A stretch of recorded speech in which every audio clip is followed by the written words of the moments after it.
Okay then. So this week we got our first big new release in cinemas and on Amazon Prime, and this is the David Lowery directed and written Arthurial. Is that a word? Sure. It is Yeah. now. Why the hell not? Fantasy. Dev Patel starring The Green Knight. It's probably worth mentioning before we get in, like, fully into the kind of ins and outs of this film and the plot and stuff.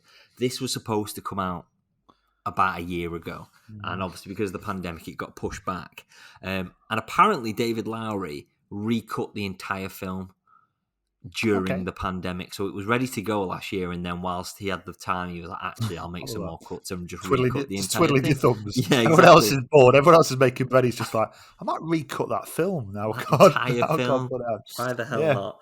So go on. Yeah.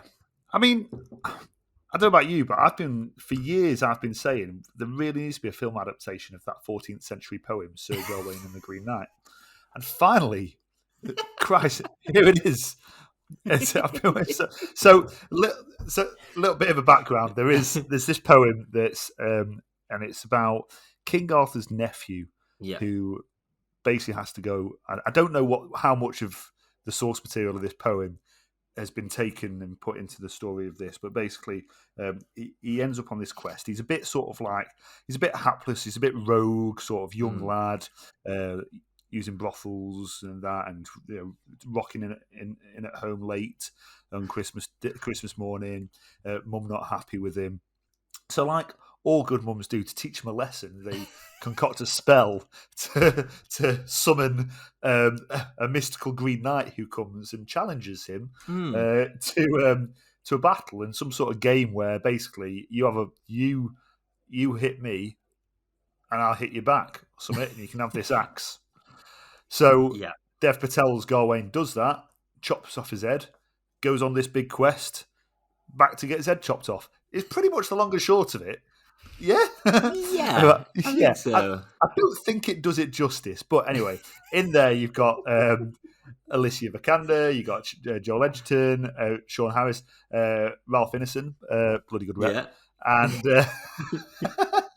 And you've got this bizarre, very surreal story in the way it's shot, in the way it's cut, even in some of the dialogue as well, where it's a kind of somewhere between Lord of the Rings and like some sort of almost Monty Python sort of thing in some ways. You know what I mean? Like there's that sort of surrealism there, and I've got absolutely no idea whether I loved it or I hated it. Yeah.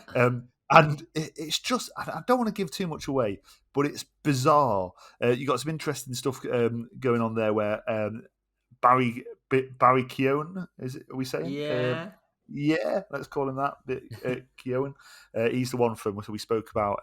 He's Calm in with Dunkirk, Horses. isn't he? Calm with Horses. He's brilliant in Calm with Horses. He's obviously, when you see him and learn he's going to play Shane McGowan in this biopic. It's like, of course he is. I think he's wonderful. I texted you last night saying I think he's going to be pretty huge on some level. I don't want to give too much away about the plot.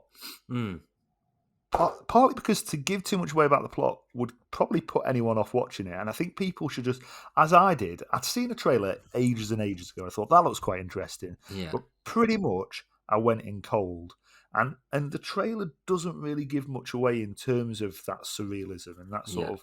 It's the cut for a film that's sort of set in like King Arthur era. Is it medieval King Arthur? Would you suppose you would say medieval? Yeah. I don't know. My sort of knowledge of all that sort of stuff. And is it mythology? I don't even know. It's like legend. Not mythology. Yeah. It's like legend, isn't it?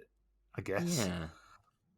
I don't know much about it. Probably anyway. Done some research on this. Yeah, probably should have done. I know very little about it, and that was fine.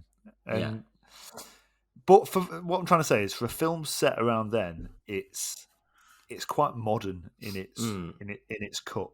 Yeah, if that makes sense. The use of music, the use of it's just the editing style, isn't it? There's a certain editing style to it. It's like, oh wow, it's almost like trippy in a way. Yeah, It's definitely. do you know what it reminded me of in a lot of parts? I hate to say it, is I'm thinking of ending things. You know, in the weird way that it kind of like keeps you on your edge of your seat, going, "Oh, what happened then? Well, that was a little bit weird." Like the way it did that.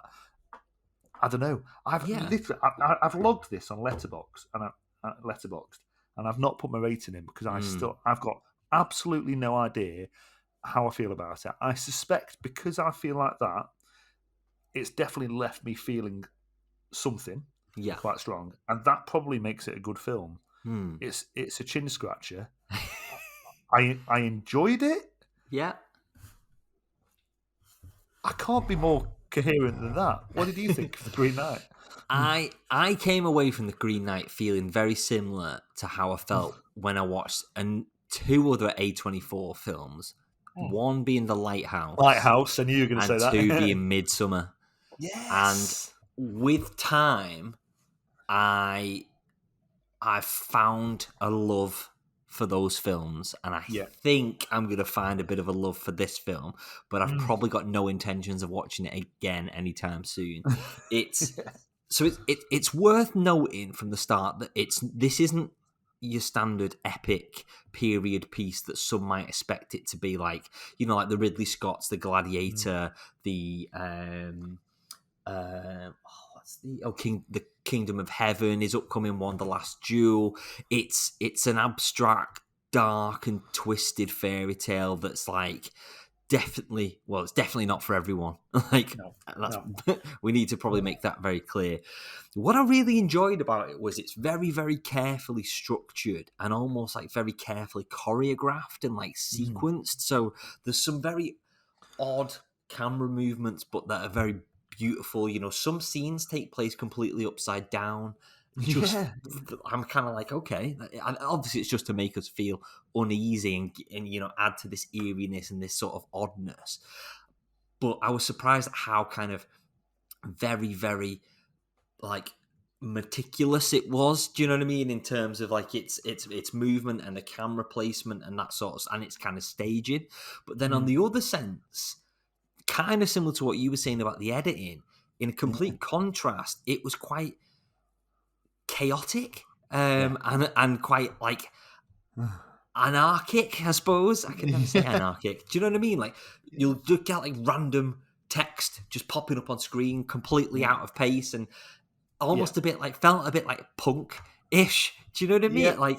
Although it's like, you know, old, you know, Middle English or whatever, it felt a bit. There was a bit of like punk rock to it, which is just a bit kind of crazy and chaotic, but strange, but interesting at the same way. I think Dev Patel was the perfect choice to play Gawain or Garwain or whatever he's called. Dev Patel's got this kind of like wide-eyed innocence to him. But then, you know, that we've seen countless times, you know, we saw it in Skins, but then we saw it, you know, more importantly, Slumdog Millionaire, David Copperfield, and other things that he popped up in, which I kind of forget that he's in, like Chappie was the one that we spoke about last week. I completely forgot that he was in that. So he's got this like wide-eyed innocence, but then at the drop of a hat, and in this case, drop of a head, he pulls out this confidence verging on almost like arrogance. That's kind of just like breaking through the surface, which I think is really, really interesting. Which again, we sort of see early in the film that kind of adds to that need to impress Arthur, which hence kind of gets him into this whole thing. Which is why, and I've said it before, and I'm going to say it again, I really, really think Dev Patel would be perfect as a young Bond. I just tied his hair up a little bit more bulk, he'd be an absolutely incredible James Bond. I know what you mean. But no, he leads you along for the journey, doesn't he? And I think as a viewer, it is about that innocence to him that you very quickly empathise with him and buy into him, and it almost gives the film very quickly a first person feel. And I think that because and David Copperfield is this like epic journey and tale. Isn't it? And this has this same sort of thing. It's like, you know, you feel that you are there with him and on board with him. And I think it's because there's something about that performance that pulls you in and says, come on, I don't know what the bloody hell's going on here either, but we're going to find out together, sort of definitely. thing. And I think there's something there. Yeah, I loved. It's visually stunning. Some of the imagery could have been taken straight out of like a tapestry or something like that, which was really, really like amazing. I loved how kind of wonderfully weird it was. Everyone was fully committed, having an absolute ball making the film. And I love any opportunity Dev Patel gets to shine in anything that he's doing. However, there were things that I didn't like about it.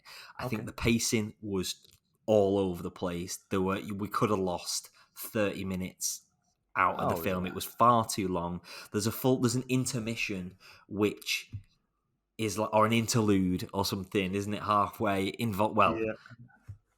we say what it involves? I suppose it's in the trailers. It involves giants.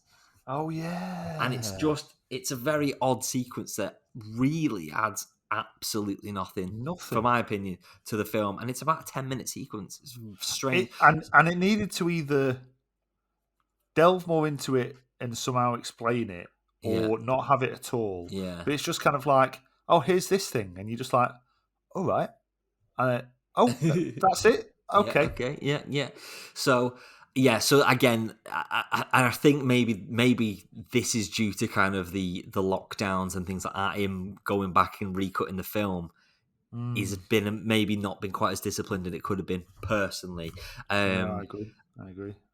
I hate to say it, but Alicia Vikander's Northern English accent, I think that's what she's trying to do, was absolutely shocking in one of two roles. But I feel a bit like you.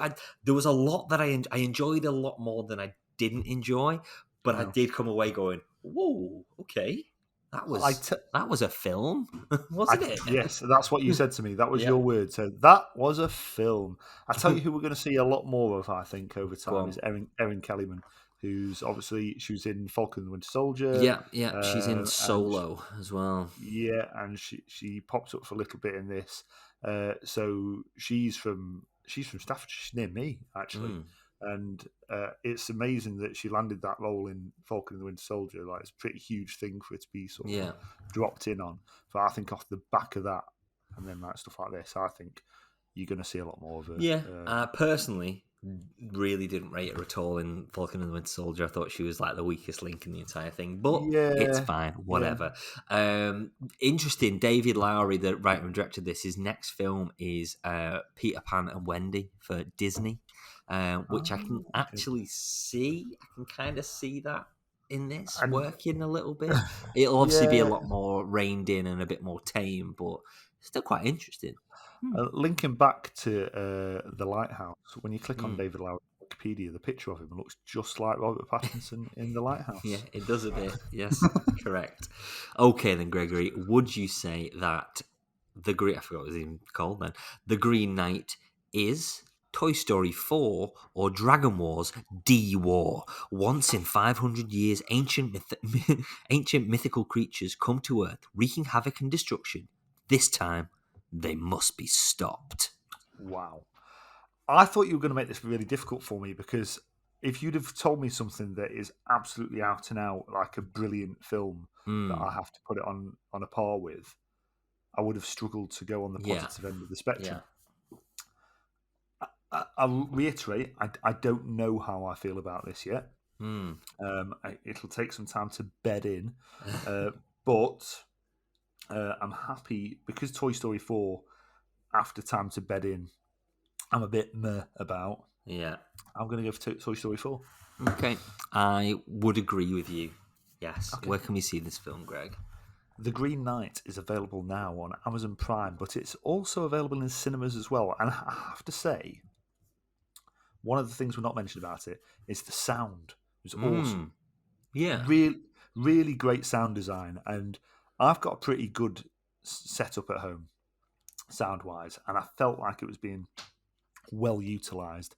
But I can imagine this is all the more better on a big screen. I think it's probably made for the big screen, this, so I'd be interested to see it on the big screen. I'm not going to anytime soon, because I don't feel like I want to rush back and see it. But, you know, if it's there on at your cinema, give it a go. Let us know what you think.